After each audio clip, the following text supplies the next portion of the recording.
Forget you and your dad and the fact that you got half and my broken heart. Turn that into art. Forget you and your friends that I'll never see again. Everybody but your dog, you can all get lost. I swear I meant to mean the best when it ended. Even tried to bite my tongue when you started. Now you're texting all my friends, asking questions. They never even liked you in the first place. Dated a girl that I hate for the attention. She only made it 2 days, what a connection. It's like you'd do anything for my affection. You're going all about it in the worst ways. I was into you, but I'm over it now. And I was trying to be nice, but nothing's getting through. So let me spell it out. A, B, C, D, E. Forget you and your dad and the fact that you got half and my broken heart. Turn it into art. Forget you and your friends that I'll never see again. Everybody but your dog, you can all get lost. Na na na na na na na na. A, B, C, D, E. Forget you. Na na na na na na na na. A, B, C, D, E. Forget you and your dad and the fact that you got half and my broken heart. Turn that into art. Forget you and your friends that I'll never see again. Everybody but your dog, you can all get lost.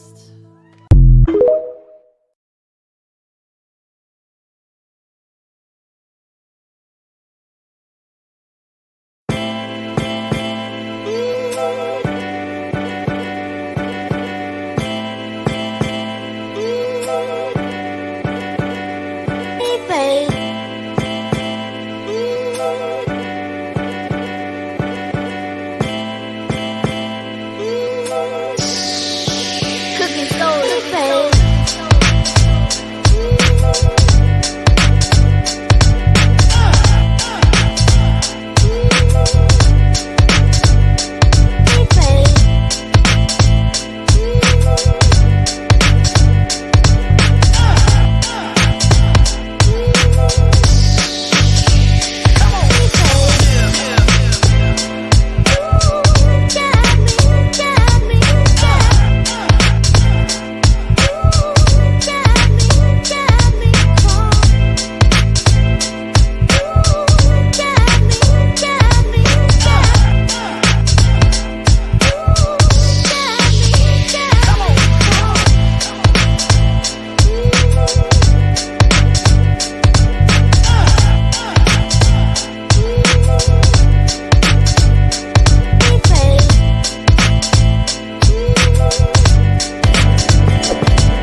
Florida is where woke goes to die. I think they mean black. Yeah. It's just another way to say thug or something else, right? You know, once something goes out in the world, it takes a life of its own. It's an energy of its own. I can tell you what woke means. Please. It just means being aware, being in alignment with nature. Because if you're in alignment with that, you're aware of everything that's going on. And it's not only in the political arena. That means with your health. That means in your relationships. That means in your home. That means in your car. It means in your sleep.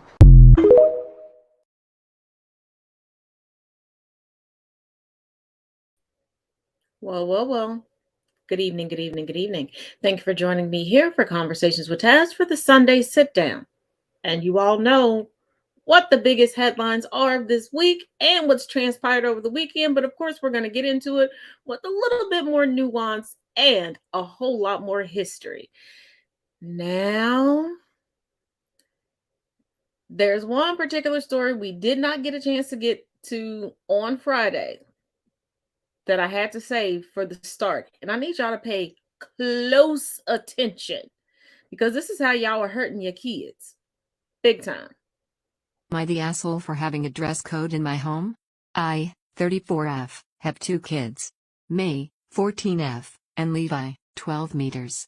In my home, we have a strict dress code for men and women. For boys, no shorts above the knee, no tight shirts pants, no tight dresses. If a man wants to wear it, so be it, just not a tight dress, no tank tops, unless at the beach or with close family, and no clothing with inappropriate words images on them. For girls it's the same. No tight clothing, shorts below the knee.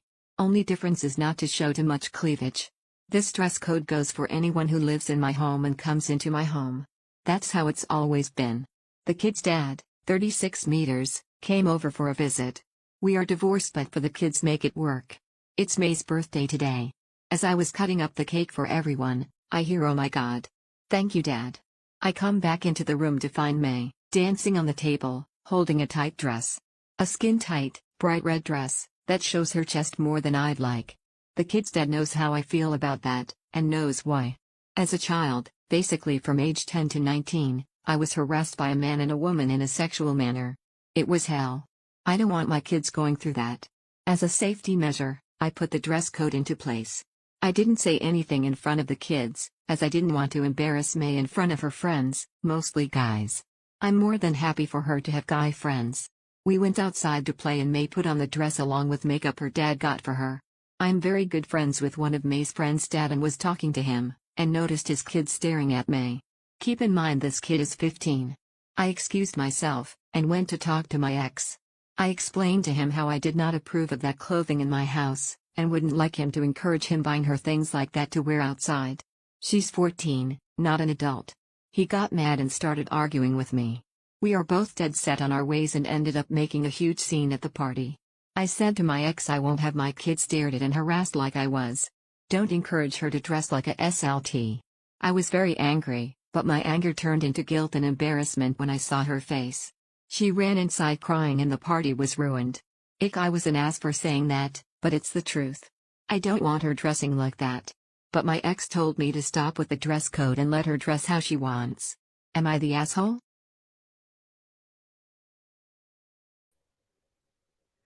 It is so heartbreaking when victims turn into victim blamers.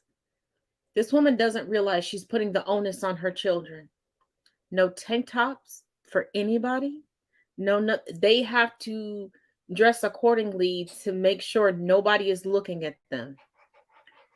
This woman was harassed and assaulted starting from the age of 9. Please tell me what a 9-year-old could wear that would be arousing to an adult. She needs therapy, and a lot of people need therapy so that they can stop blaming themselves and then subsequently blaming the people around them and their children for then being assaulted. It does not matter what you have on. No, nothing. See, when somebody wants to do something to you, they're going to use every excuse, everything to try to justify it. Oh, but you were inebriated. That's why you said it. This is why you did it. Look at what you had on.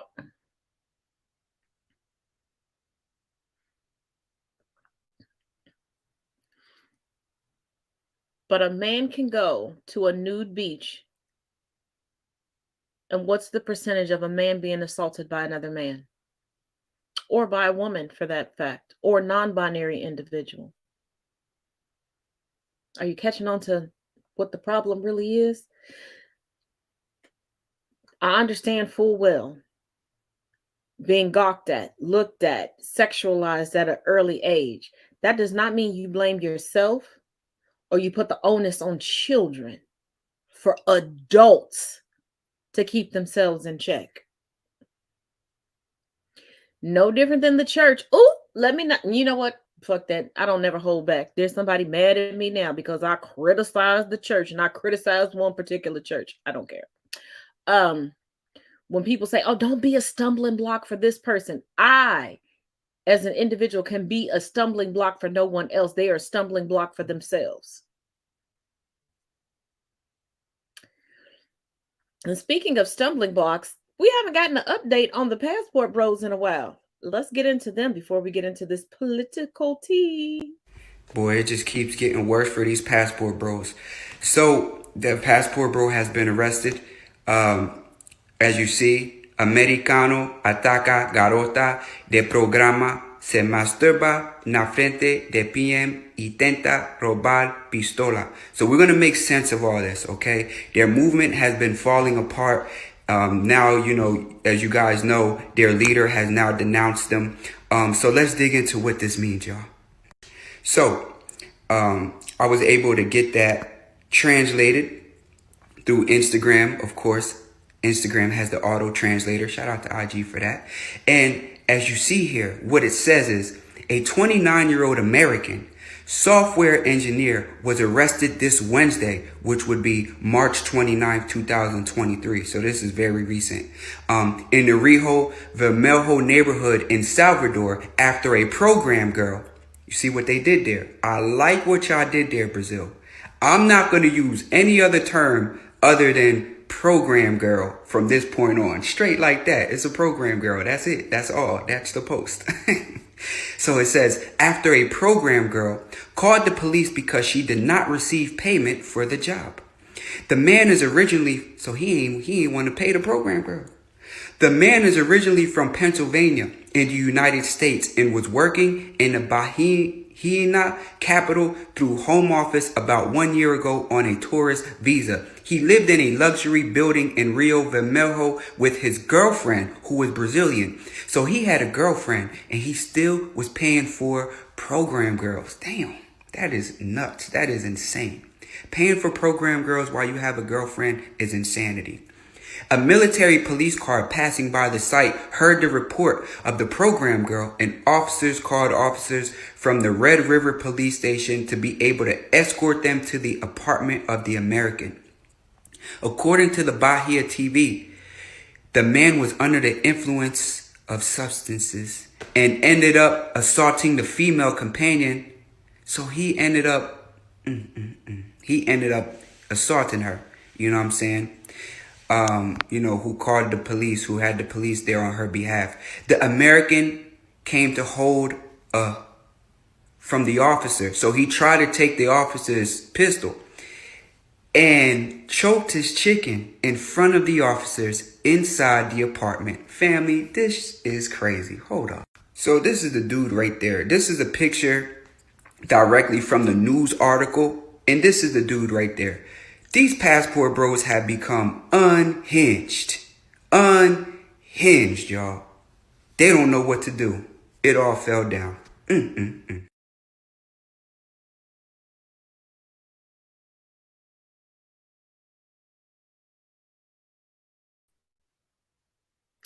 let's not forget the amount of passport bros that are now distancing themselves from the movement.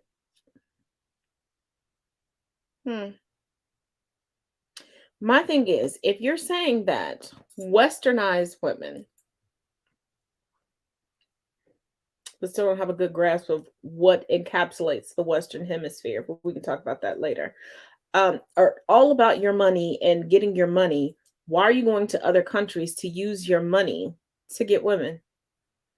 And y'all can't even, I've said it before, I'm going to say it again, y'all can't even pay for the fiance visas. But anywho, from one scammer to the next. We know that Ron DeSantis is currently doing a soft push for his presidential campaign until he can secretly try to overturn the statute that says that he must withdraw and resign from his gubernatorial office, which he doesn't want to do. Which, to me, personally, I don't think he believes that he can win. So he wants to stay in power some way, somehow. Now, I don't know how you're going to be a successful, anywho. But he's really running on how well he handled COVID. Let's not have short memories, y'all. Let's have long memories. And let's take a look. Ron DeSantis is betting that you do not have a memory. He's betting that his constituents don't remember. That during his presidential run, while he screams how good he was with COVID, you're not going to remember. So let me remind you. Ron DeSantis did such a poor job in Florida's COVID response that people couldn't drink water. They had to reroute the oxygen to the hospitals, and people couldn't drink water. Nearly every county and every city in Florida was affected. Ron DeSantis did such a shit job with COVID. Thank you for coming to my TikTok.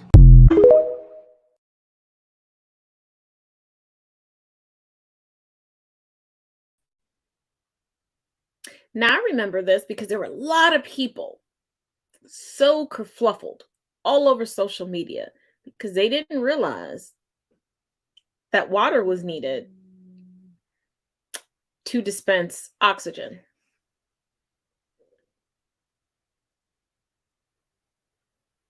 United States educational system, way to go. But that's not where DeSantis' lies stop or even begin. Let's go to the next one. Now wait a damn minute. You're telling me Ron DeSantis Meatball spent taxpayers' money to hire people to infiltrate a drag show. They didn't find anything, but then he turned around and lied and got their liquor license revoked. And those agents admitted that there was nothing indecent that happened on stage. But Ron DeSantis lied. He lied about it. This is very true. DeSantis supporters don't measure him by success for what he does for them. They measure him by what he does against people they don't like. He straight up lied. And then for publicity and to feed the rabid base, he tried to get their liquor license revoked.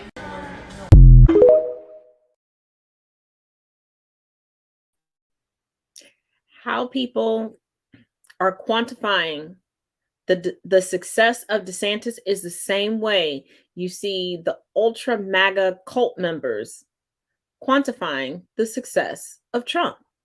It's not about what's actually accomplished. It's not about what's actually factual. It is what is done to inconvenience and downgrade those that they don't like. It's what can be done to make them feel better. What can be done to make them feel like the moral higher authority when they know for a fact that they're not. Oh, but that's not the only lying and posturing he's done. Let's take a look at more. Breaking news, Ron DeSantis, recently humiliated by nimble-minded Disney attorneys, has said that he will not assist in the extradition request to get Trump from Florida to New York. Of course, we all know that Ron DeSantis really doesn't know the law very well. I mean, if he did, his hand-picked board would not have been screwed over. And I happen to know the Constitution a little bit, and this is Article 4, Section 2, Clause 2. Read that. A person charged in any state with treason, felony, or other crime, and Trump has been charged with a felony, who shall flee from justice and be found in another state shall, on demand of the executive authority of the state from which he fled, be delivered up to be removed to the state having jurisdiction of the crime. If Ron DeSantis does not hand Trump over to New York, he is committing constitutional treason. And unless Ron DeSantis intends to secede from the Union, he has to follow the law.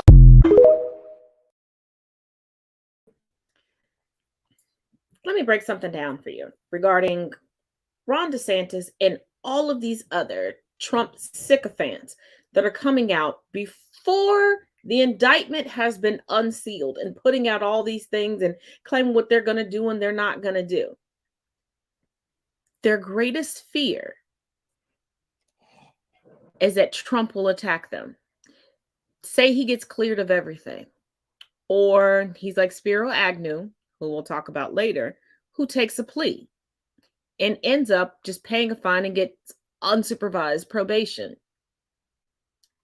They're afraid because remember, Marjorie Taylor Greene let the cat out of the bag. Trump has a list.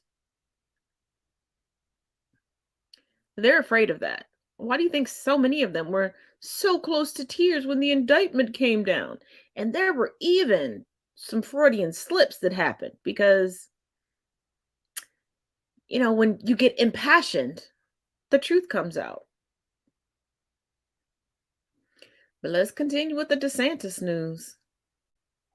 So, on the same day that Trump was indicted in New York, Ron DeSantis basically tried to pull a fast one and slipped this move to repeal Florida's resign to run law. Basically, the Florida law would prevent the current public officials from seeking other offices while serving in their current office.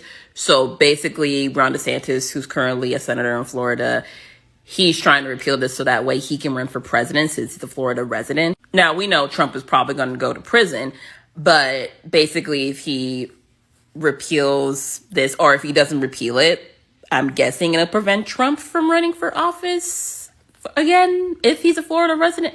Well, granted, he was president before, but that's not me confusing myself. Anyway, the law states no person may qualify as a candidate for more than one public office, whether federal, state, district, county, or municipal, if the terms or any part therefore run concurrently with each other. DeSantis has basically been violating this law this whole time while he's been campaigning all over the damn country to try to get this presidency in for 2024. So now he's trying to get rid of this Florida registration so that he can run for president. And like Rebecca Jones says here, is going to get lost in the news cycle because of Trump getting indicted and it being such an unprecedented move. Now, do you see why I say that Ron DeSantis is just posturing? Because as long as the Trump indictment and him backing Trump is making headlines, nobody's going to pay attention to him going to the super majority that the Republican Party has right now in Florida and getting this overturned. But that's not all. Florida Governor Ron DeSantis was hit with a second ethics complaint this week, also regarding his shadow presidential campaign. Now, you'll recall about 2 weeks ago, Donald Trump's Make America Great Again Incorporated PAC filed an ethics complaint against Ron DeSantis, alleging that he was violating Florida law by simultaneously serving as governor and trying to run for president. Now, under Florida law, in case you're not familiar with it, and I think this is very weird, but I like it, if you're running for a different office other than the one you currently hold, and the office that you're running for would overlap with at least half of the current term you have in office right now, you must resign your current office in order to run for the new office.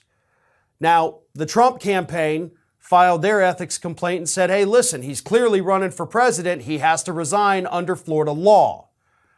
This week, he was hit with an ethics complaint from Nikki Fried, the chair of the Democratic Party, the freshly minted chair of the Democratic Party here in the state of Florida, with Fried and the Democratic Party alleging that not only all of the stuff the MAGA PAC alleged, but also you've got campaign finance laws that this man who is clearly running for president is violating left and right. You've got super PACs out there. You've got regular state political action committees, all associated with Ron DeSantis, spending hundreds of thousands of dollars on his events. And that's not allowed because these PACs are not set up for a presidential run. In fact, one of the PACs that they filed the complaint about is only set up for Ron DeSantis to run for governor. And he's term limited after this term, so that political action committee no longer serves a purpose because he can't run for governor again. Yet it's out there spending hundreds of thousands of dollars on events for Ron DeSantis. Now that doesn't seem right. Now the problem with this specific piece of legislation, this specific ethics complaint, is that in terms of the campaign finance violations, yeah, they're glaringly obvious. I agree with the complaint 100%. Problem is, the state government and the federal government never do anything about any of that ever. We see campaign finance violations all of the time. Just look at what recently happened to George Santos. They told him, they're like, hey, you've accepted a campaign contribution well over the legal limit. But rather than hit you with criminal charges, which we could do, instead, why don't you go back, refile it since it was from a joint bank account, say part of it came from the wife instead of just from the husband. Then you're okay.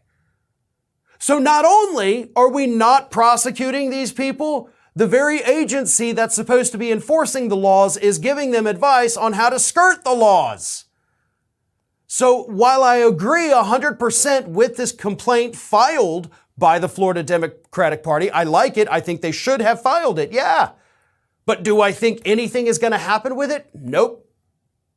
The Republicans control the state of Florida. You think they're going to hold Ron DeSantis accountable?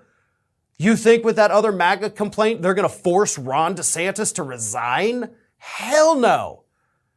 So what we're going to see is what happens with the good old boy style of politics down here in Florida. We're going to continue to see all of these violations that Ron DeSantis is racking up, and we're going to watch as our Republican-controlled state legislature does absolutely nothing about it. And maybe in the end, when people across the country see how corrupt the Florida process is, maybe it'll turn off even more people from supporting Ron DeSantis when they see how our legislature is willing to bend over backwards to let him skirt the laws of the state. Are you catching the hypocrisy yet? Trump supporters that are currently saying that it's a witch hunt, that the Democrats are weaponizing the legal system against them.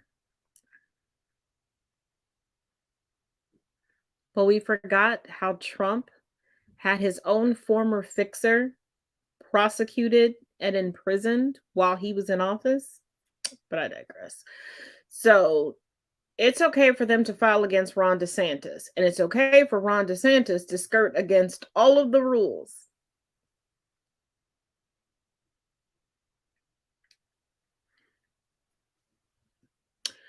A, B, C, D, E, F. Now, before we get into all of the Trump news, there is another fascist that you do need to be aware of.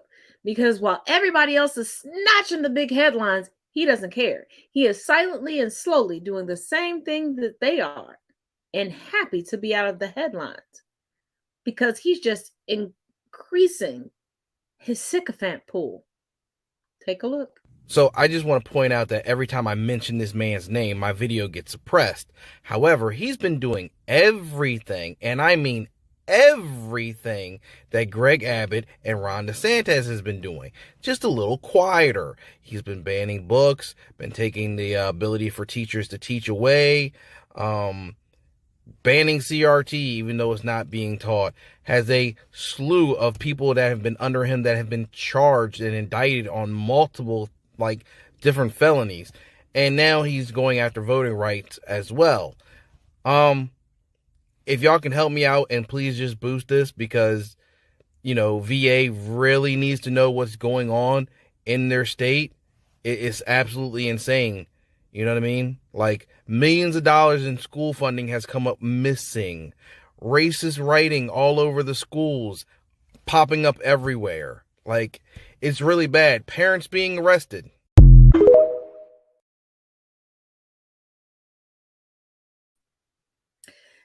There are a few social media accounts that are spread over different platforms that bring awareness to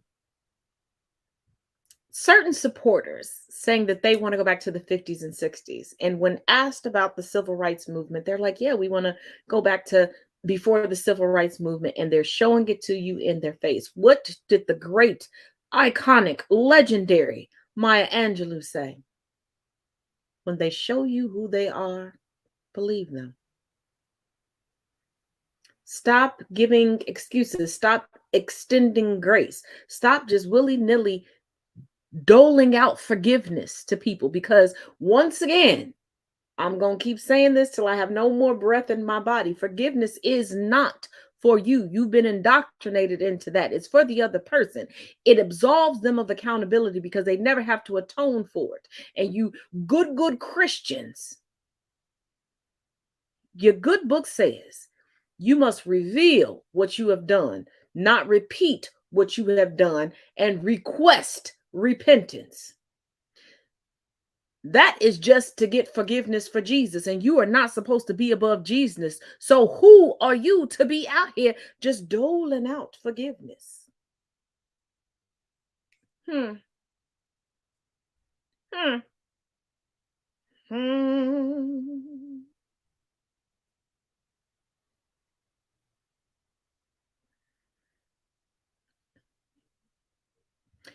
Now remember, Friday night I broke it down to you, the whole calendar of events for legal woes for Trump. And one of the legal woes is Jack Smith. One of the biggest things that his supporters, the ultra MAGA, keep pushing forward is, well, he requested soldiers and Nancy Pelosi said no. When did Nancy Pelosi become the POTUS? But here's a real reason. why those soldiers didn't show up outside of logistics and time frames and all this other stuff, even though they had beforehand information and all this could have been properly coordinated. Trump wasn't worried about the Capitol. Trump wasn't worried about anybody but himself. Think I'm joking? Let's take a look. You know how Donald Trump often says he asked for 10 to 20,000 troops on January 6th and Nancy Pelosi turned him down? They don't want to know about Nancy Pelosi turning down 10,000 soldiers. Well, we finally figured out the truth. He didn't ask for troops to protect the Capitol. He asked for 10,000 troops to protect himself. And it's still a lie that he wanted them to protect the Capitol and that Nancy Pelosi said no. But he did seem to recognize that for him, it could get a little dicey and wanted 10,000 troops for his own protection. It's that kernel of truth in the bigger lies that people like Trump always tell.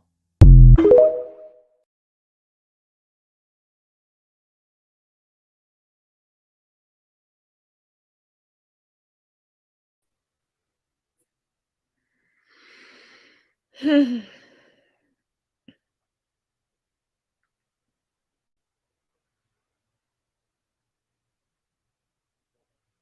let's go on to the bigger fish that needs to be fried, but we're going to do that right after we get into this ad. We'll see you in 2 and 2. You'll know how we do.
All right, bitch, I think we're getting close. We almost got they ass. Man, why the fuck y'all whispering? I guess there's no point now. Bitch, do you have any idea how much money we are gonna make once we finally get rid of TikTok? That's right, son. Bitch, you have gotta stop calling me son. But I mean, I am your daddy. That makes me uncomfortable. Hey, y'all wanna know what makes me uncomfortable? You bitches conspiring against me. You've become too powerful, okay? It's also a matter of safety, bitch. Oh, you wanna talk about safety. YouTube, you are owned by Google, bitch, and nobody data mines like Google. Yeah, but we ain't giving a shit to China, though. Keep my name out your fucking mouth! It's just wild as fuck that y'all are preying on my downfall because y'all are trying to be me so hard. Nuh-uh. Not true. Ain't nobody trying to be like you. Accusations. Fuck all of you fake-ass bitches.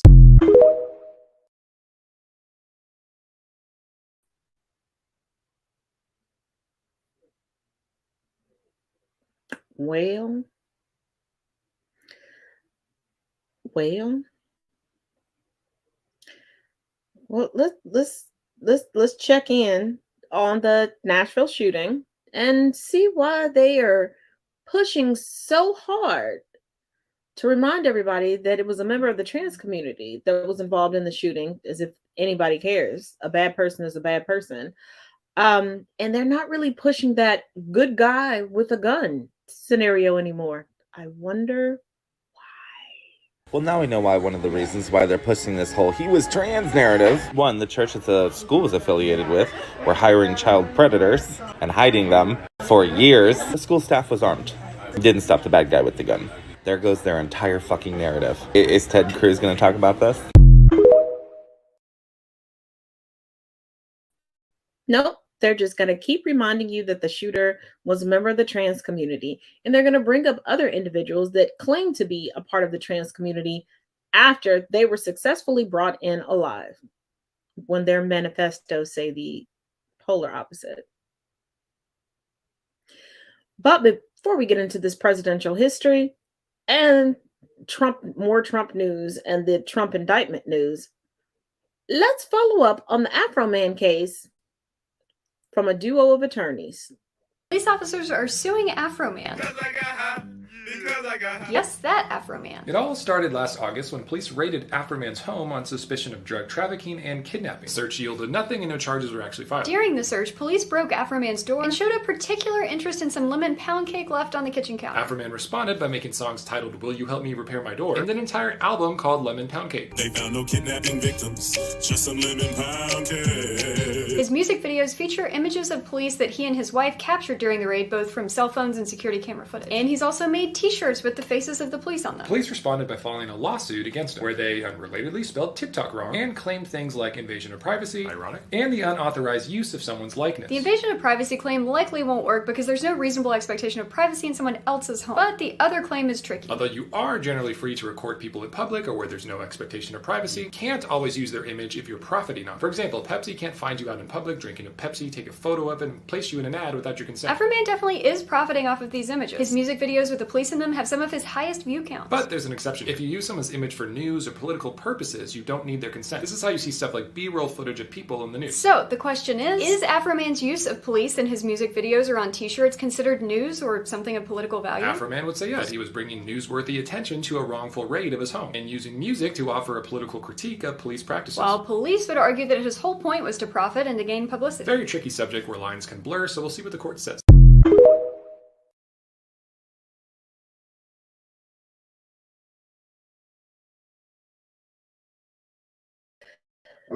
So, as I told you all before, yes, the police are trying to sue Afro Man for him using viable footage that was taken at his house when he was illegally and unjustly raided. But now, let's get into this political history regarding the POTUS and the V-POTUS. When they charged Agnew, which is the last time we went through anything like this as a country, when they charged Nixon's vice president for his filthy lucre at the White House desk alleged crimes, they offered Agnew a plea agreement in that case. Rather than face all the dozens of felony charges that prosecutors had stacked up against him, Agnew agreed to the deal. And the deal was he would resign from office and then they would drop almost the whole indictment. He was worried about facing trial. He was worried about the number of charges he was facing. He was worried about the strength of the evidence against him. He was worried he might have to go to prison. And so even though he maintained that he was sure he was innocent and this was all a frame-up job and all a witch hunt and blah, hoax and all the rest of it, prosecutors make it a condition of the deal they offered him that he would give up elective office and in exchange they would drop almost everything in that indictment. And he signed up for it. He resigned. 2 minutes later, he was in the courtroom pleading. And so, yes, there is no eligibility requirement for the presidency or the vice presidency that says anything about being under indictment or being convicted or even being sentenced to prison. There's really nothing in the Constitution that says being an accused or convicted criminal is incompatible with the highest office in the land. We're a very free country. But in the one example we have in our nation's history of doing something remotely like what we are going through right now with former President Trump being indicted, the one time we did this before with a politician at the White House level, he took a plea agreement. And his side of the bargain in the plea agreement said, okay, I will no longer be an elected official. And what that means for us today is that part of our historical inheritance here is that if Trump is facing likely conviction and a criminal penalty that he doesn't want to face, it is not impossible that he could agree to a plea deal that keeps him free and ranting and raving, no doubt, but also banned from elective office. There is nothing about the legal process that he's involved in now that intrinsically excludes him from public office or from candidacy for public office in the future. But the last time we did this 50 years ago as a country, what happened was a plea deal that included that person leaving public life forever. That's what happened before. That should inform how we think about what's happening now.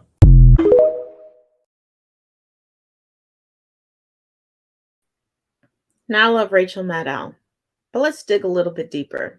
Let's go into a little bit more of the nuance and a little bit more of the history regarding this. So let's talk about Spiro Theodore Agnew.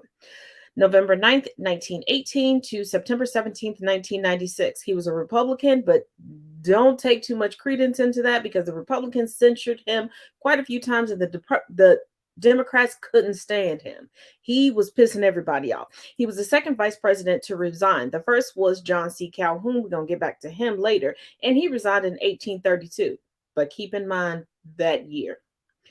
He resigned due to charges of bribery, conspiracy, and tax fraud. I'm talking about Agnew here. He pled no contest. He was replaced by Gerald Ford, who later went on to become president because of, Watergate. He was the first vice president to resign under duress. He argued, and this should sound very familiar to you all, regarding the investigation and charges against him, that a sitting vice president can't be indicted and he can only be removed via impeachment. He waged an attack on the administration that he was under and said he wouldn't resign. But due to the Watergate investigation and impending impeachment and forced resignation of Nixon, the administration moved to remove Agnew from the line of succession. Yeah, see. I keep telling y'all, politicians are about legacy in history books. Now, there was a secret plea agreement that was agreed upon between the administration and his legal team. The plea subsequently equates to a conviction. So he resigned per him for national interest. He was fined $10,000 and sentenced to 3 years of unsupervised probation. Ooh, how privileged of him. His plea was no contest to one federal count of failing to report $29,500 on his 1967 taxes while he was governor of Maryland. See the precedents that's being set up here? And in 1974, he was disbarred via the state of Maryland.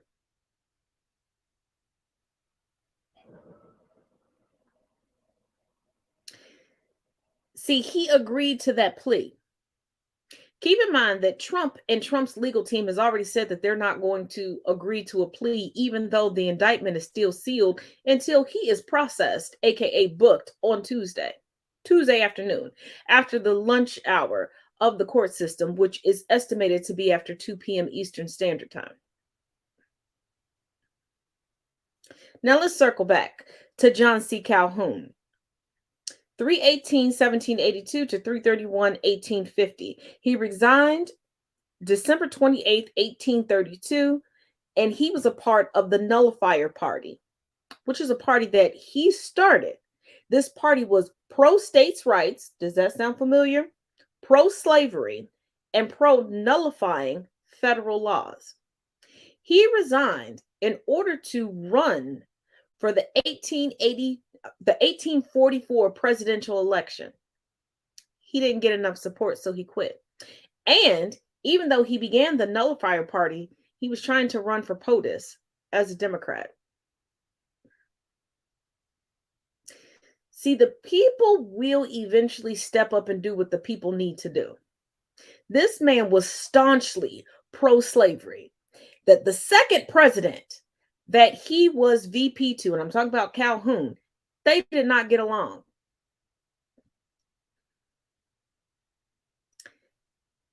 And if you paid attention to the year 1832, what was on the precipice of occurring?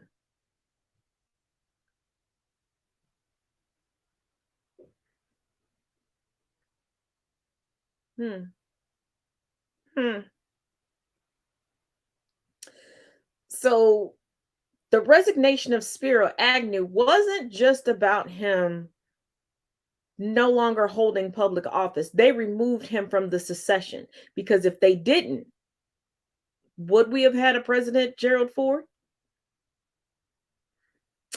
Would we have had a Gerald Ford that then pardoned Nixon?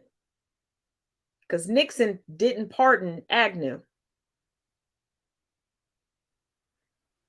If that impeachment process would have been sped up,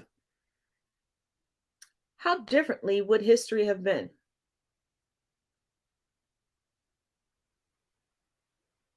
This is why I always say things aren't so cut and dry, so black and white. Now let's get updated on this Trump indictment shenanigans. The party of law and order. So Trump has been indicted. About damn time. Let's give us a play-by-play of all the shit he's done and how the Republican Party and Fox News has now reacted to his indictment. I present to you the following.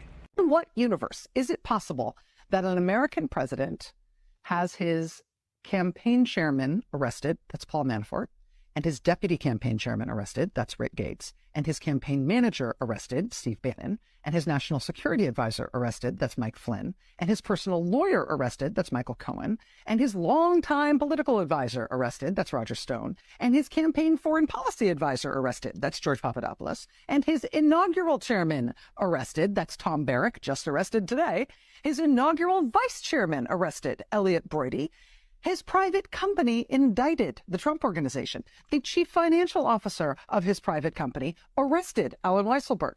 His foundation/charity shut down as a fraud. That's the Trump Foundation. His quote-unquote school shut down after a fraud suit settlement, Trump University. And not to mention, during his one single term as president, not one, not two, not three, not four, but 5 of his cabinet secretaries were referred for federal criminal prosecution. In one term. All 5 of those cases, all 5 Trump cabinet secretaries, it was the Trump Justice Department that refused to bring criminal charges despite those criminal referrals. But widen the lens a little bit. Meanwhile, the lawyers who brought the cases, brought the lawsuits that the former president wanted after the election to try to get the courts to somehow overthrow the election results and somehow keep him in office, those lawyers who were acting on his behalf are all facing court sanctions and potential disbarment in at least 4 different jurisdictions. His other personal lawyer, not the one who already went to prison, the other one has just had his law license suspended in both New York and in Washington, D.C. for his role in making those same false claims before the court.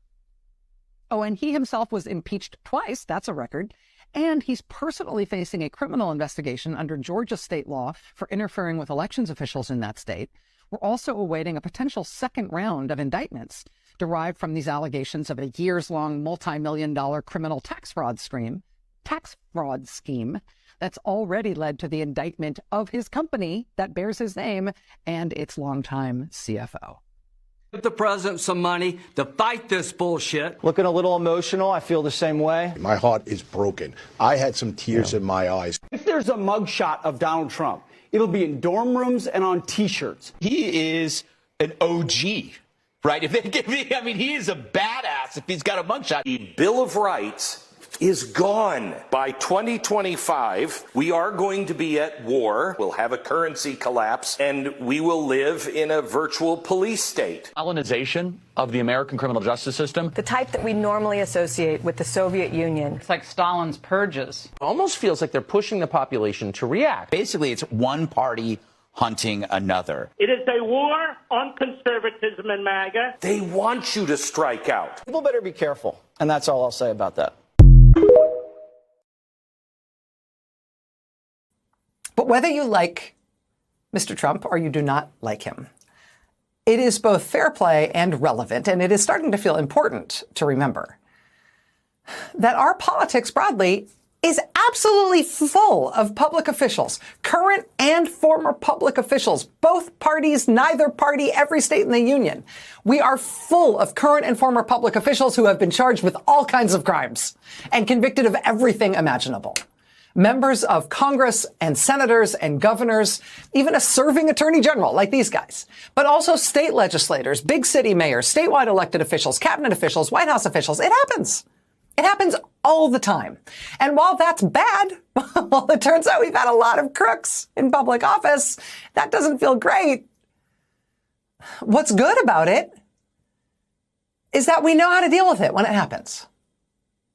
It doesn't break our system. It does not break our country to bring serious charges against public officials and former public officials. Even these exact charges that are reportedly on deck against former President Donald Trump in New York, you will recall that this guy, a former senator, a Democratic Party vice presidential nominee, he was brought up on charges almost exactly like what's being reported about allegations against former President Trump. John Edwards was brought up on charges for lying about and concealing a hush money payment that was made to cover up an alleged affair before an election.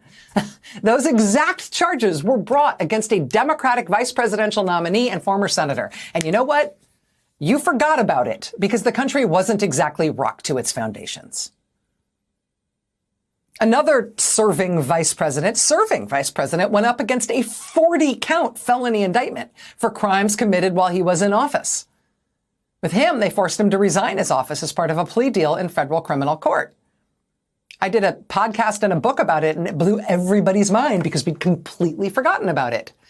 Because it didn't create a lasting problem for us as a country. It does not bend the Constitution, let alone break it, to indict criminals for crimes, even when the alleged criminal is someone who has been elected to a very important job.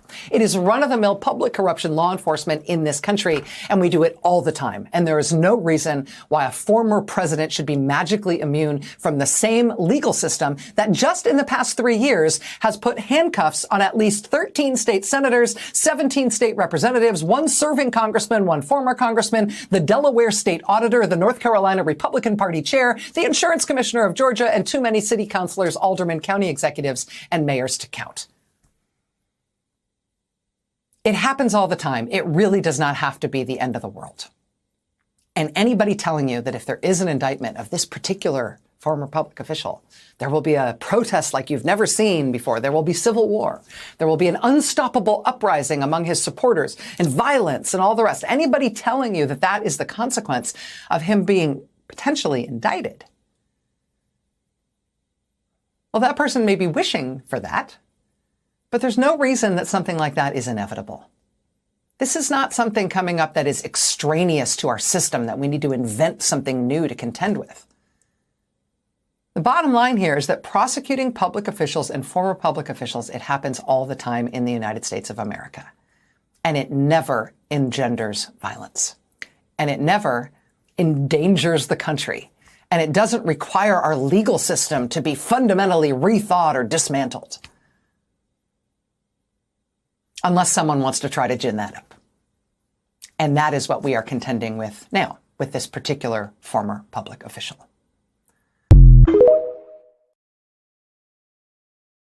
Oh my God. Listen to what his former attorney general just said on TV. Generally, I think it's a bad idea to go on the stand, and I think it's a particularly bad idea for Trump because he lacks all self-control. And they want to give this guy the nuclear codes again? They just admitted it. He's got no fucking self-control. He is so easily manipulated by our enemies, like, I don't know, Russia or Kim Jong-il. Xi Jinping, he's got no self-control. And they want to make him the president again. Republicans have lost their goddamn mind.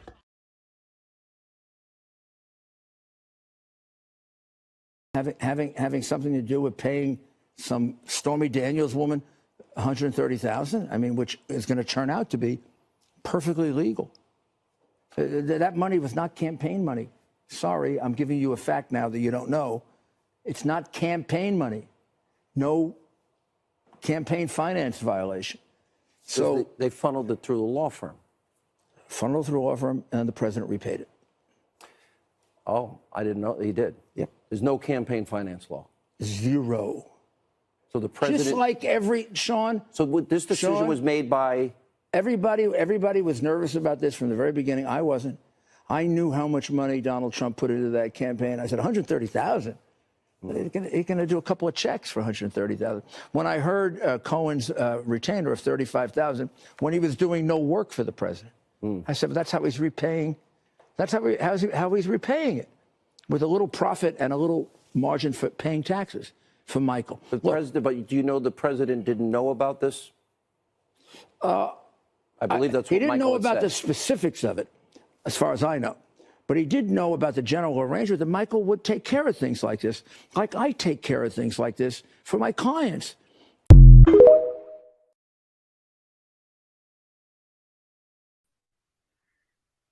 Before we continue, did you catch the last two videos back to back?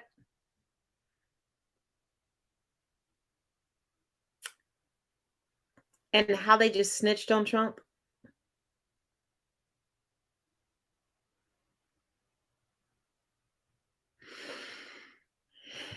And let's not forget, I told you all on Friday, during the Michael Cohen case, Trump was just an unindicted co-conspirator. Sorry.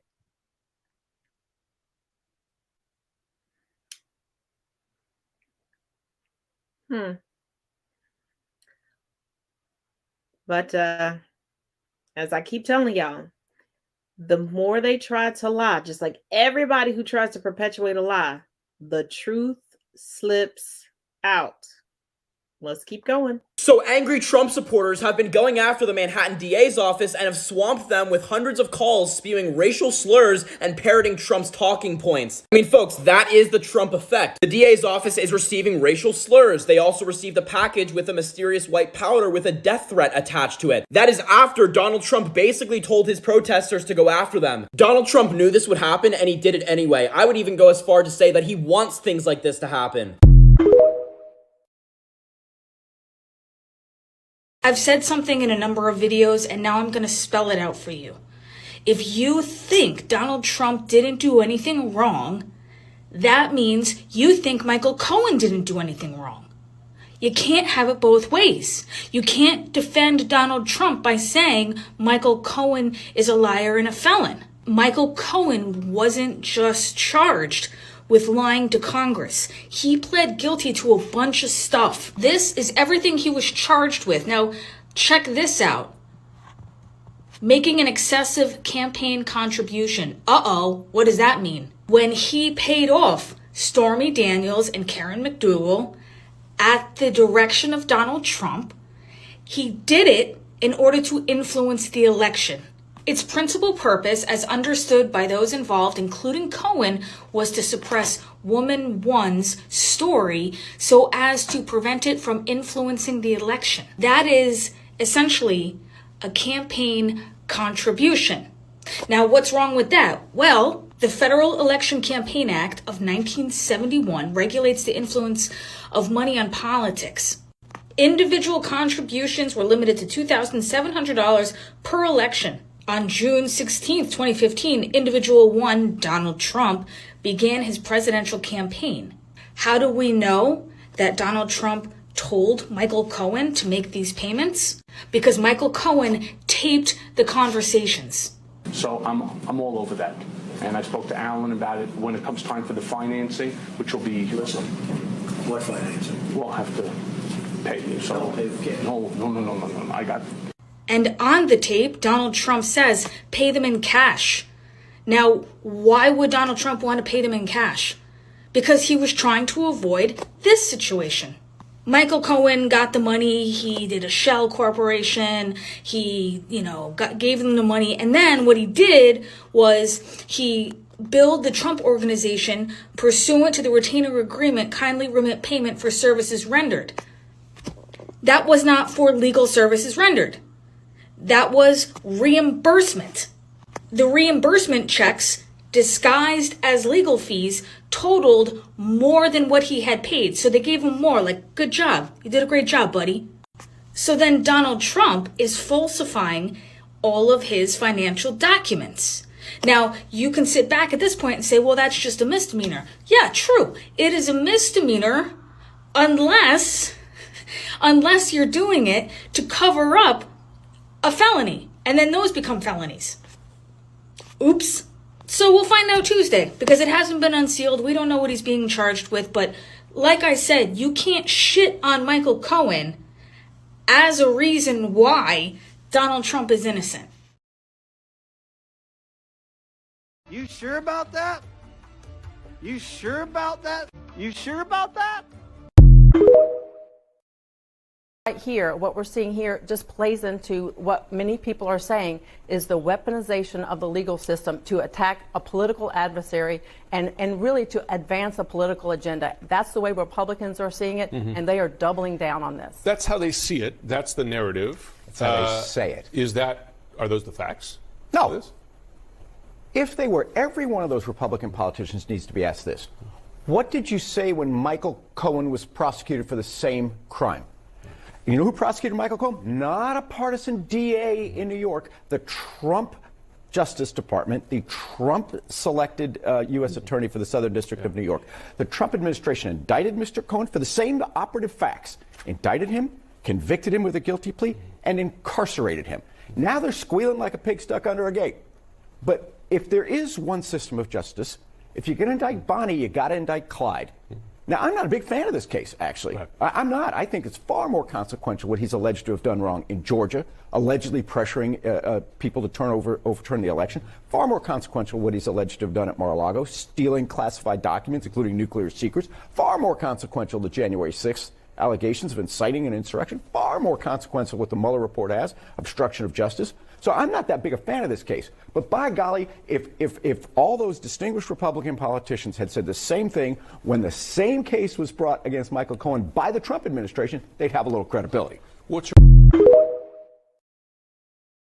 Trump says he was indicated. He misspelled it. He was indicted. And here's what that means. The grand jury that voted to indict him had been hearing evidence about money paid to adult film actress Stormy Daniels during Trump's 2016 presidential campaign. But the indictment was sealed, so the specific charge or charges are not publicly known. So what happens now? Trump is expected to turn himself in and appear in court on Tuesday. I saw he was leading in most polls of Republican voters. Can he still run for president? Being charged or found guilty of a crime does not disqualify you from running for office. In fact, he could govern from prison. This all feels very unprecedented. I think you mean unprecedented. That's what I indicated. It is unprecedented. He's the first person in U.S. history to serve as president and then be charged with a crime. However, interestingly, while president, Ulysses S. Grant was arrested for speeding in his horse carriage. That is interesting. I know, right? So as it turns out, the Manhattan DA wanted Trump to surrender on Friday, but his lawyers argued that the Secret Service was not ready. So of course this is news to the Secret Service. They're like, no, that's not a problem. What are you talking about? What's really happening? They're pushing it back to Tuesday because Trump and his followers are getting ready for January 6th, Part 2. There's a group of people who are actively and publicly rooting for him to not turn himself in. For example, Florida Republican Congressman Matt Gaetz, who earlier this year himself narrowly averted a criminal indictment in a federal sex trafficking probe. Congressman Gaetz last week started calling on Florida's Republican governor to pledge to block any attempted extradition of Donald Trump from Florida to New York. He said, quote, Governor Ron DeSantis should be standing in the breach. That was Matt Gaetz last week. Well, yesterday, Governor Ron DeSantis of Florida complied with that demand and in fact said, quote, Florida will not assist in any extradition request. Today, hard-right Congressman Thomas Massie of Kentucky put out this poll on Twitter. It says, quote, should Trump go to New York and submit to the bogus indictment? Or should he stay in Florida, where Governor Ron DeSantis has pledged not to assist with extradition to New York? That's what's called a push poll, where it's pretty clear from the way the question is raised how you're supposed to answer. It's no surprise to see that in the results of this online push poll, the answer, stay in Florida, don't turn yourself in, is winning like 2-1. The whole point of a push poll like this is to encourage the idea, to try to normalize the idea that Trump actually has the option to not turn himself in, that he has the option to defy law enforcement, to defy New York authorities and hide out in Florida. He does not have that right under the law, but that is what this fairly influential Republican congressman is pushing for, and that is what Florida's Republican governor is saying that he will facilitate. One of the things we've learned from reporting over the last 36 years ago is that the New York District Attorney actually wanted Trump to turn himself in today, not next week, but today, Friday. The response from Trump's legal team was apparently, oh, he would love to do that, but the Secret Service can't be ready that fast. The Secret Service needs more time to prepare for his security. We can't possibly get him to New York anytime earlier than Tuesday. And the New York DA's office agreed to that, but the idea that the Secret Service needs 5 days lead time to move the man, that claim appears to be as false as it is preposterous. Secret Service officials tell NBC News' Julia Ainsley that Trump's Secret Service detail has nothing to do with the delay. One Secret Service official called it, quote, preposterous. But nevertheless, Trump and his lawyers were able to use that claim to successfully delay Trump's arraignment from today, which is when the DA wanted to do it, until Tuesday. And again, despite this Republican political push to try to get Trump to not turn himself in, his lawyer is saying that he will turn himself in on Tuesday. Last night on the Fox News channel, for example, primetime hosts and their guests issued dark warnings about the reaction and the unrest that would be provoked by a Donald Trump arrest. One guest said, they are agitating for unrest. I'm ready for whatever's next. I hope every other man out there watching this show, I hope you're ready for whatever's next. If that's what they want, let's get to it. You'll remember Marjorie Taylor Greene as having said in December that had she organized January 6th, our side would have, quote, won, and the crowd would have been armed. Now she's saying she'll be in New York personally on Tuesday for protests against Trump's arrest.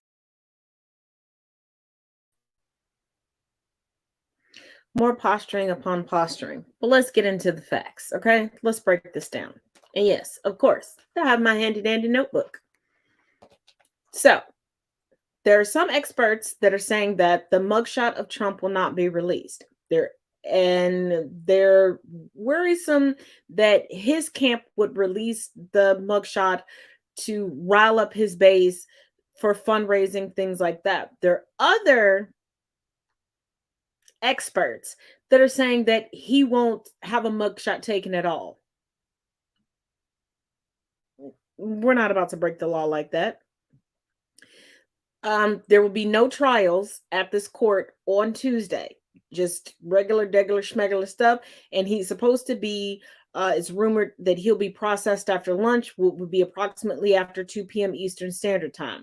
There's 30 plus counts that are plausible to be brought against him. If you remember, we talked about that on Friday. But here's a further breakdown.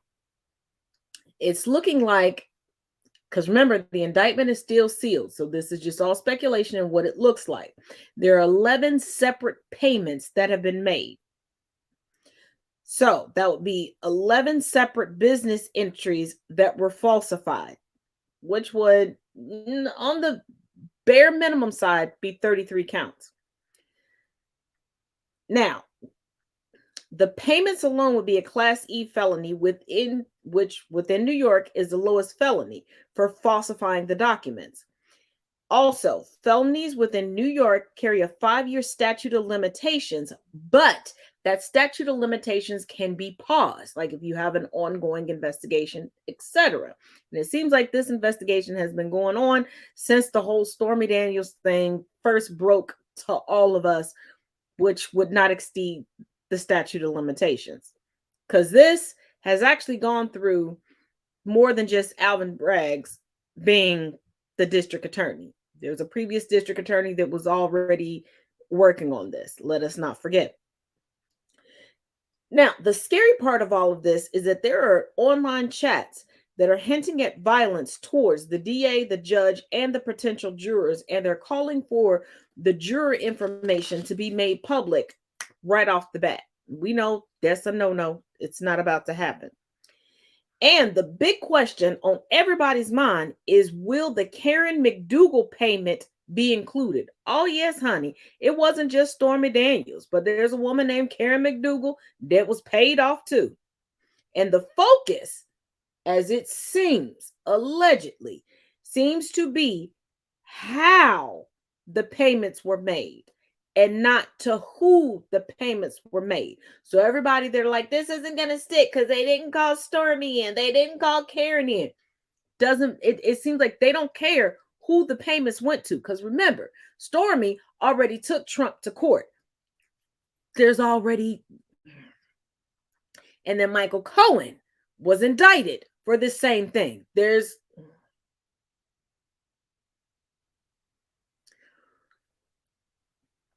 But y'all, as I told you before, the Secret Service is always ready at a notice. And remember, when Trump originally, to start his whole grifting process, was like, oh, I'm going to be indicted on Tuesday of the week prior to him being indicted, NYPD was put on notice. Everybody was put on notice. Everybody already had plans. And keep in mind, as a former president of the United States, a former POTUS, he has a Secret Service detail with him at all times. He has a plane swooping him up and getting him, excuse me, back to Trump Towers to be processed, aka booked. That's child's play to them. That's a sick child playing with the little icky toys at the pediatrician's office. Easy for them. But you got to realize the vast majority of people who follow Trump and believe all his stuff never paid attention to legalities, elections, no nothing until Trump came along.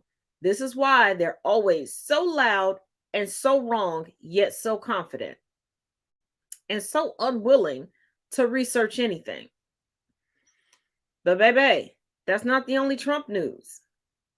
Get comfortable, turn your volume up, go refill your drinks, and refill your snacks. You guys, breaking news, racketeering charges. Oh, please, oh, please, oh, please, oh, please. Right after he bails out in New York, you should just arrest him right there. Come on, Fanny! He's going to try to cheat in 2024. Mike Pillow found out about this and is not in agreement with Donald Trump. This is super, super interesting. Donald Trump put out a statement. I missed this originally, but this is just bonkers stuff. Trump put out a statement saying, we need to beat Democrats in 2024. And of course, the Democrats cheat. It's like, no. You tried to steal the election, but put that aside. He insists Democrats cheat. We need, Trump says, to start ballot harvesting just like they do. We need to do the ballot harvesting. Now, Mike Pillow has been slamming ballot harvesting, alleging that Democrats do it, and I'll explain what it is in a moment, for 2 years now. So Pillow's furious. So let's listen to what Trump had to say first. The radical left Democrats have used ballot harvesting to cancel out your vote and walk away with elections that they never should have won. They cheat, and they cheat like nobody's ever cheated before. Many states have banned ballot harvesting to keep our elections honest and fair. But in the states where ballot harvesting is still legal, we have no choice but to beat the Democrats at their own game. It's very simple. Either we start ballot harvesting, or you can say goodbye to our country. You can just wave goodbye, because Democrats would win every single election. We have to get smart, and that's why our campaign will fight back and start harvesting ballots in the states where the left has been cheating the system and hurting our country. But our harvested ballots will only come from legal registered voters who are American citizens. You're going to harvest ballots, but from legal voters, whereas Democrats were harvesting ballots from illegal voters. With your help, we will master the Democrats' game of ballot harvesting, and we will win back the White House from Joe Biden and the people that are destroying our country. Okay. So ballot harvesting means you collect and submit completed ballots on behalf of voters. So the idea is there's someone who says, I will collect the ballots. You fill your ballot out. I will go and collect it. And it's a technique used to increase voter turnout, especially when there are people who have a tough time getting to polling stations, either because they live very rurally and don't have a car, or they have a physical limitation, or whatever the reason may be. In general, the term ballot harvesting means, oh, I will go and collect ballots. Now, the legality varies from state to state and jurisdiction to jurisdiction. In some places, it's legal and regulated. In some places, it's illegal. Some states say you can do it, but you can only do it for family members and caregivers. You can't just have the person on your block who says, I'll collect everyone's ballots and drop them off, or whatever the case may be. It's become a very hot topic in the US recently because the right is arguing the left harvests ballots, but they do it with coercion. They encourage voter fraud. They get a bunch of illegal voters to fill out ballots and then they collect them. There's no evidence of any of this stuff, but it's what the story they've been telling.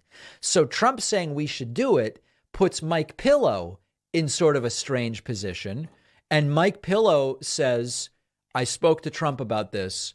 He's never going to say it again. Is voter fraud, but also recently he's been saying, let's beat the left at their own game, at least until we get into office, so that No, don't even go there. I've talked to him about that. We are not going to do what they're doing. We're not going to ballot harvest. And you will not hear him saying that. We've worked 2 years to get same day voting, paper ballots, hand count. He's like, I've been killing myself. I spent $35 million fighting against ballot harvesting, and now Trump's going to do it? No machines. And if you say that we want to do what they do, ballot harvest and do this, the Republicans would just make it legal to do what's illegal in a lot of states, and it's over. We lose our country. So that narrative, you will not hear him saying that anymore. I don't even want.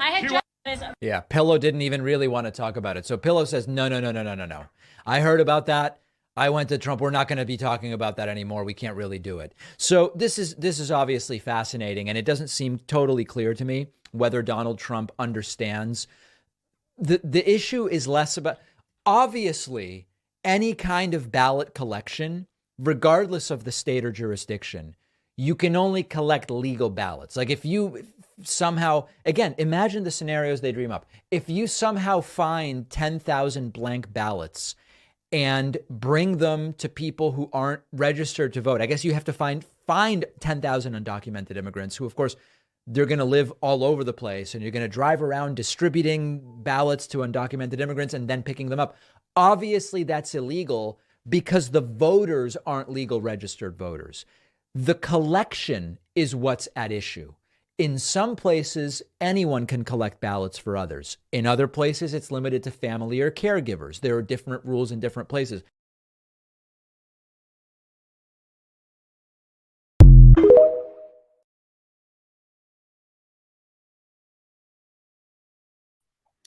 Trump and his fan base know exactly what they were doing. Now, on my original account, unfortunately, it's no longer around, on TikTok, I found a video where there was a store selling Trump merch that was lying to people, saying that they were a ballot drop-off place and they were illegally harvesting ballots from people. We have no idea where those ballots went.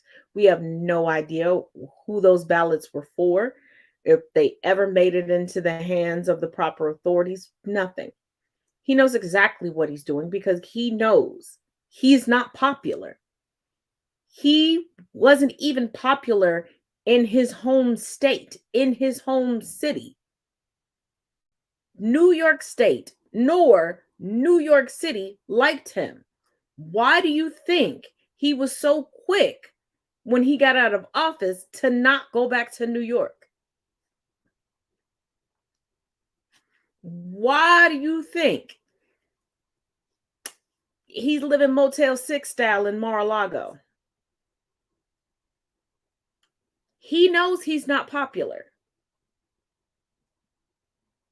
He was just banking on there being more racist in the United States currently than what they are. He is still stuck in his glory days and his glory times of growing up and going to prosperity churches with his daddy. Henry Ford being the talk of the town. And we already talked about Henry Ford. You can go back and look at that if you want to. And him talking about his superior German genes. And just like I've said previously, how idiotic it was that people followed Hitler, who claimed that the physical makeup of the superior being did not even match him, is the same that what Trump is doing. Because they both shit themselves. They both can't get it up unless there's a man in the room, and ain't nothing wrong with that, child. Come on out the closet. If you're going to come on out the closet, be fabulous about it. And so on and so forth. The only difference is Hitler's family realized things have gotten so egregious and we did not put a stop to it, so we're just going to put a stop to the familial line.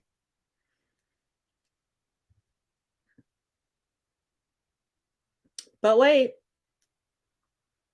there's more. Let's check in on Newsmax and see how they're reporting on the recent Trump indictment. As President Trump faces yet another political witch hunt, people like Hillary Clinton, Barack Obama, and Joe Biden, Hunter Biden, walking around unindicted despite their many suspected crimes and transgressions. They're unindicted because they haven't committed any crimes. That's how it works. And remember, Trump literally ran on lock her up. Why didn't he investigate Hillary Clinton when he was president for 4 years? Oh, that's right. Because she didn't commit any crimes and there's no evidence of her committing crimes, only conspiracies. And remember, Democrats didn't indict Donald Trump. A grand jury did, because the grand jury saw enough evidence that Trump committed crimes. And let's not forget, Hunter Biden is currently being investigated by a U.S. attorney that was appointed by none other than Donald Trump.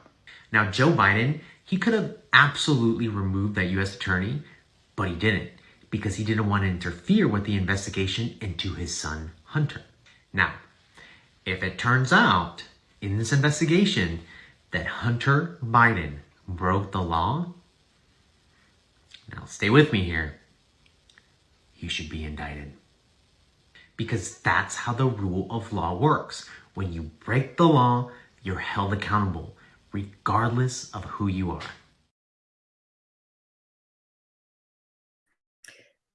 And before I play the final video in this category, keep in mind, we have no idea who was on this grand jury.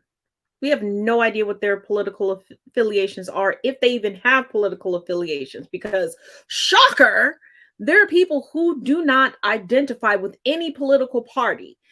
Not Democrat, not Republican, not Green Party, not Tea Party, not Pink, but none of them.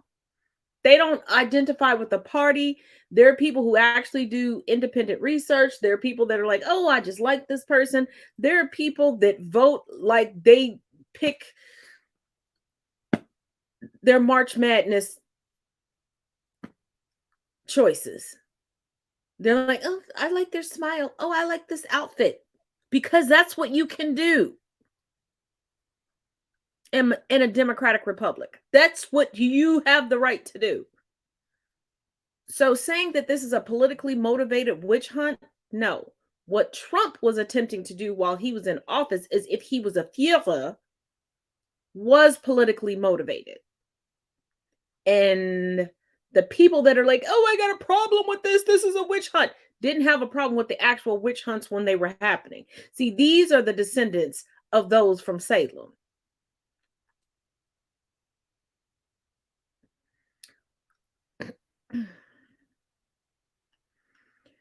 But baby, the tears, the pseudo tears, and the slip ups of the GOP.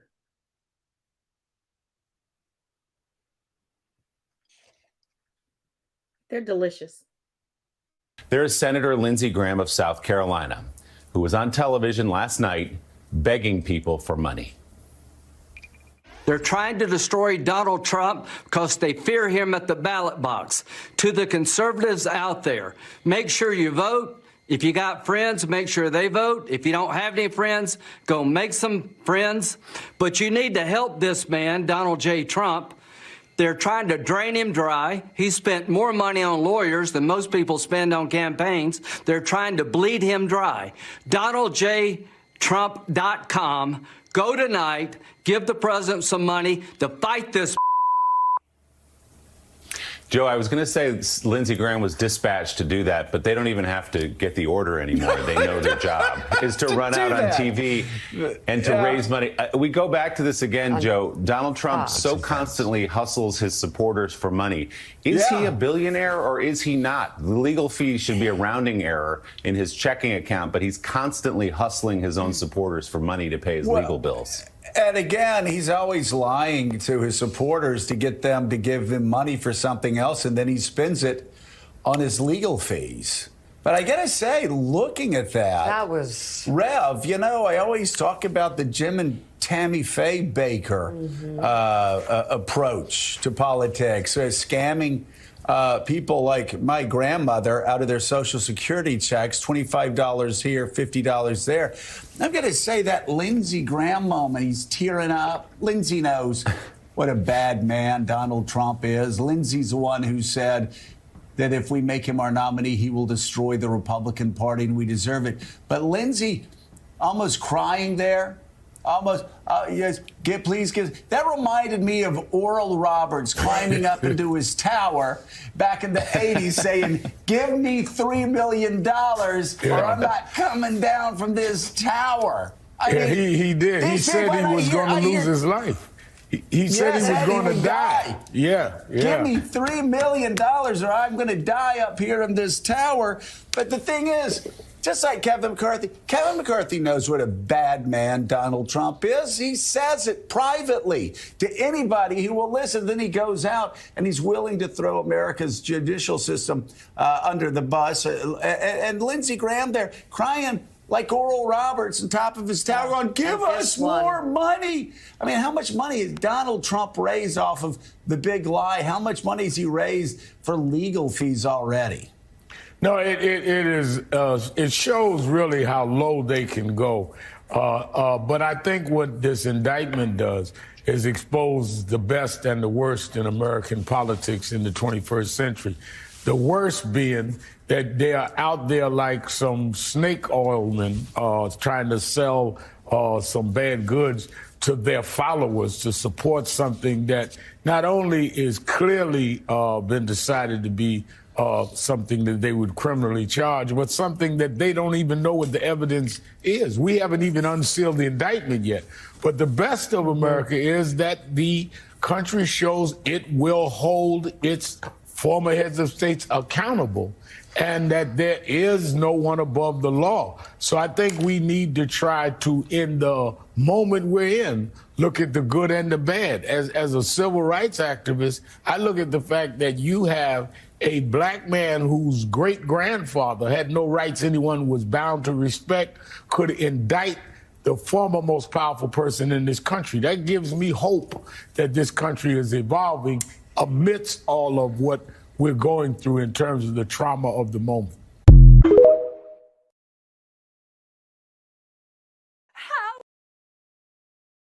How could they do this to him? Democrats are branding Trump as a criminal. My heart is broken. They're trying to smear the guy. If they go after my father for what? For crimes. Trump breaking the law is not surprising. If he quit his run for president to become a yoga instructor, that would be surprising. Namaste, out of politics.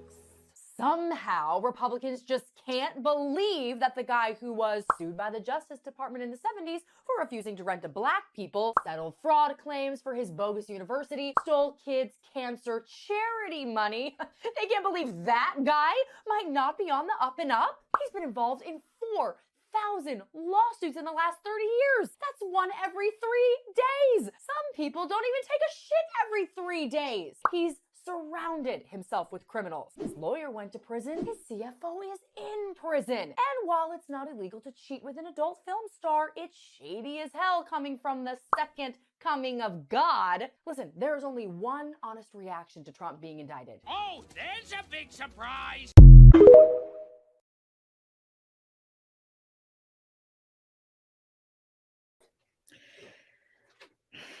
Now, y'all love to toss around the phrase birds of a feather flock together. You don't even know the entirety of the phrase. I'll leave that between you and Google and your late night thoughts.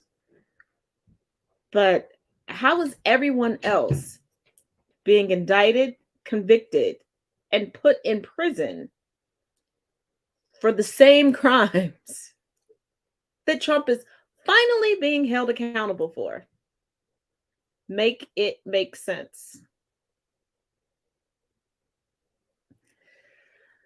But, Trump sycophants love Fox News. And speaking of Fox News, y'all not going to believe this. Tucker Carlson, well, you might believe it. Tucker ran headfirst into the point. This video is being made for educational purposes. Having said that, do y'all want to see Tucker Carlson say one of the most ironic things I have ever heard?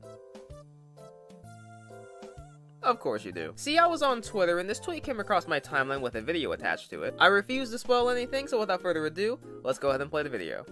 For the Chinese, it's just so easy. How do you win a war without fighting? By getting your adversary to kill himself. Well, how do you convince a strong, self-respecting, powerful country like ours that has ruled the world for 100 years to do that? Turns out it's pretty easy. You take a collection of dumb, desperate people in middle age, hoping to keep on to their stupid TV jobs. You add scripts and some hairspray, and they just repeat the lies for you.